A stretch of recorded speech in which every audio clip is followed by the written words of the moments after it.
I just got back this morning from my holiday where I've been for a couple of weeks, and I just thought I've been watching people's videos while I've been away a little bit, but I've got a lot to catch up on, and I just thought I'd tell you briefly what I read while I was away and show some of the books that I bought while I was away, because in my last video I talked about the prices in the UK and how I couldn't believe that books were so cheap, and everybody said, oh, wait till you get to America, it's even better. And I did. I was a good girl and I bought most of this stuff in America. And it's not really a haul. Well, maybe it is a haul. I don't know. But all of these books are things, they're books that I've kind of almost bought before, or I've been wanting to buy or meaning to buy for years. And all bar maybe one or two are old. I don't think there's anything really that new in here. So you'll probably recognize a lot of it. You've probably read half of them. And yes, this also includes some books that I bought for my husband because I felt bad about buying so many for myself. So some of them I'll go, hey, this is for you, for us, or, for our house, or something ridiculous like that. So I don't feel as bad. Anyway, I'm going to go through these in order of purchase, I think, so when I bought them.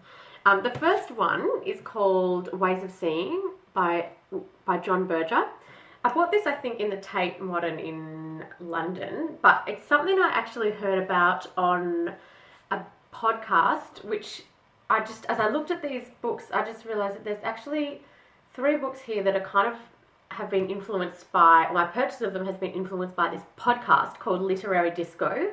I don't know if people in the booktube community have kind of heard of it or are aware of it, but if you're not, it is so good. It's the first podcast that I ever listened to. I just saw somebody mention it on a forum like last year maybe, and I was doing gardening one day and thought, oh look, I'll just download it and see what it is, and it is so good. It's amazing. It's I think it's fortnightly. They're usually about an hour long, and it's three people. They're all American. There's Julia Pistell. I can even recite it the way they say it. Julia Pistell, essayist and novelist. Ryder Strong, who you may remember from Boy Meets World, which is a 90s like teen drama or something. I'm not really familiar with it apart from the fact that Ryder Strong, who's in Literary Disco, was in it, and Todd Goldberg, who's a writer and critic. And so I think they met at grad school, that they all did kind of English majors or that kind of thing.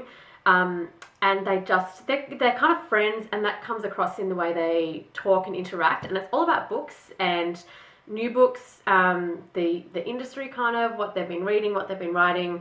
They sometimes have guests, and it is just hilarious. They are so funny. Julia in particular, I just want to be her best friend. She's hilarious. And I think Julia actually mentioned this book in one of the recent ones that I listened to, and I kind of had no idea what it was, and I saw it in the Tate, and it's, I think, 6 small like essay type things about the way we look at art and look at things, and I've only read one of them a couple of weeks ago when I first got it, and it was really great. And then I hit two pieces that are solely pictures, like just a series of graphics, which is a bit crap because they're printed in black and white on this paper, which is not that helpful, I don't think, and I kind of got a bit dissuaded. And anyway, but I'm going to go back and read the rest because I think it'll be really good. Actually, now that I've talked about Literary Disco, I'm going to go to these 2 books, which I only bought a couple of days ago. The first one is The Adventures of Tom Sawyer, which I'm sure everybody has read. It's Mark Twain. I, however, haven't read any Mark Twain at all. But Julia Pistell, who is one of the people from Literary Disco podcast, works at the Mark Twain house in Hartford, Connecticut, and obviously talks about him a lot, and they all rate him. And I just kind of feel like I've been missing out by not having read this classic writer that has influenced so many writers and people in culture and all sorts of things. So I was going to start with Huck Finn, but this one comes first, so I just went with that one. I don't know. The other one, this is one that I bought for Dace for my husband, and I actually did buy it for him, kind of. It's called Billy Lynn's Long Halftime Walk by Ben Fountain, and this is a book that I heard about on the Literary Disco podcast. Each episode they review a book, and this one was kind of got a resounding plus they all thought it was great. And I've been meaning to buy this for a long time, but I haven't found it in any bookstores in Australia, or I didn't have money or whatever. And I found it in Barnes & Noble and thought Dace wanted to read that as well, because I got him hooked on the podcast as well. So that's another one. Now, the next ones I'll talk about are this. I don't actually know what this is called. There's no text. It's a graphic, well, it's just a book of art, really, that I bought for Dace. This one actually is for Dace as well. It's from a comic shop in Soho in London called Gosh, and there's no text at all. There's no author or publishing information or anything. It's literally just pages of this amazing art, which kind of reminded me of the art that Dace, my husband, does. That's really not going to work to show you, but I just picked it up and thought, whoa, that's just incredible. I've never seen anything like this before, and I have a feeling that it's probably just a local London artist who's published this book. I don't even know if you can even see. Anyway, it's so intricately, that's just pointless putting that up to the camera because it blurs. Anyway, I'll try and find out a little bit more about it. All that there is on it is this little kind of embossed thing that says phlegm, as in like coughing up phlegm. And that's it. So I'm assuming that's the artist. It may be the publishing house. I have no idea. All I know is that it was £25 and it looked amazing and I just bought it. I'll try and find some more information though. This other book I bought at the same time, which I can't believe I carried this half around the world because it's bloody heavy. It's called A Chinese Life. It's by Lee Kun-woo and P. Otier. And it's a graphic novel as well, about kind of the life in China, funnily enough. And this one I've actually seen in a couple of stores and almost bought it as well. And I could have spent so much money and time in that little shop in Soho. It was just incredible, so beautifully curated and set out and really kind of, really good. Anyway, so I bought this one and I'm going to read it soon. I'm excited about this one. What next? When I was in Washington at Union Station, I believe it's called, they had a little comic book shop in there. And I bought two things. I bought Saga Volume 1 because it was there and I've been seeing it everywhere I go, like in person, in shops, on BookTube, on the internet, just everywhere. And I wanted to know what the fuss was about. So I just bought one and fuck, I read it that night. It is so, oh my God, it's so good. I read it and I just was in a sitting and it was so good. I went out the next day and bought the next one. And I'm making myself wait to read this because there's only 3. When I picked it up, I thought that there was 3 and that was it. I've got this piece of hair. God, it's really pissing me off. I thought that there were only 3 and that was it, and that, you know, it was like a trilogy.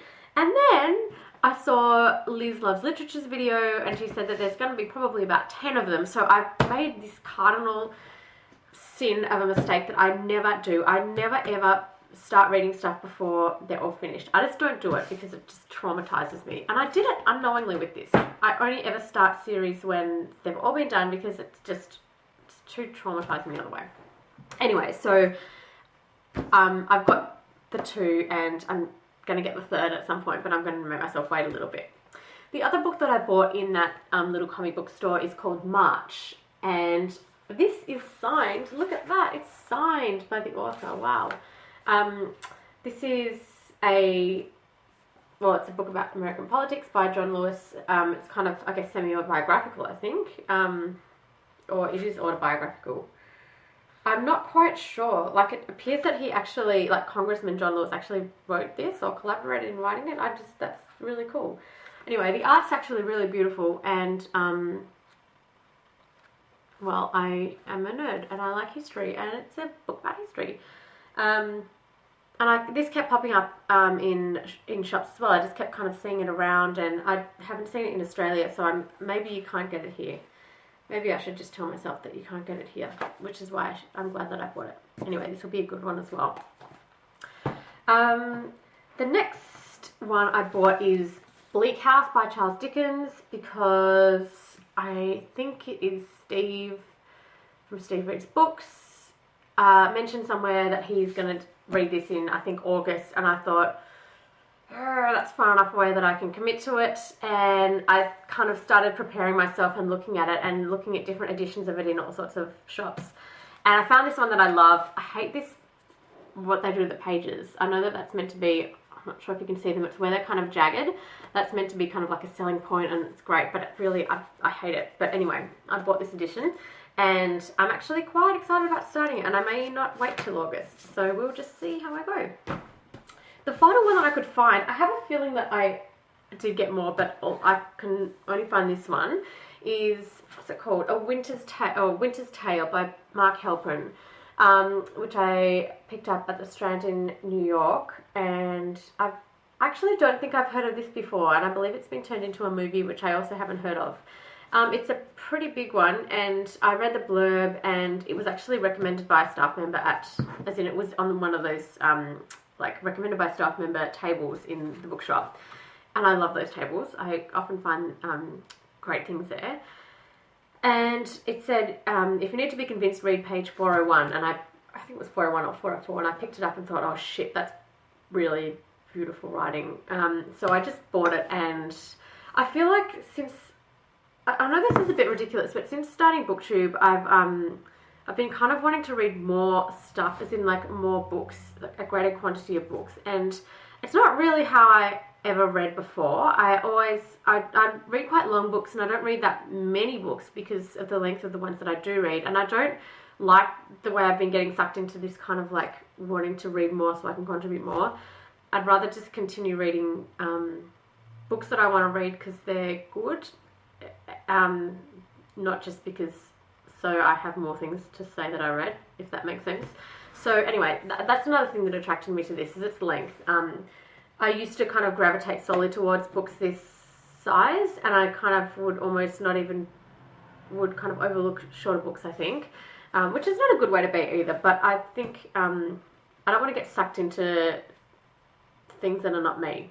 I think I'm too old for that. I'm a bit beyond it. Anyway, so those are the things. This video is already like 10 minutes, I think, so I'm going to stop.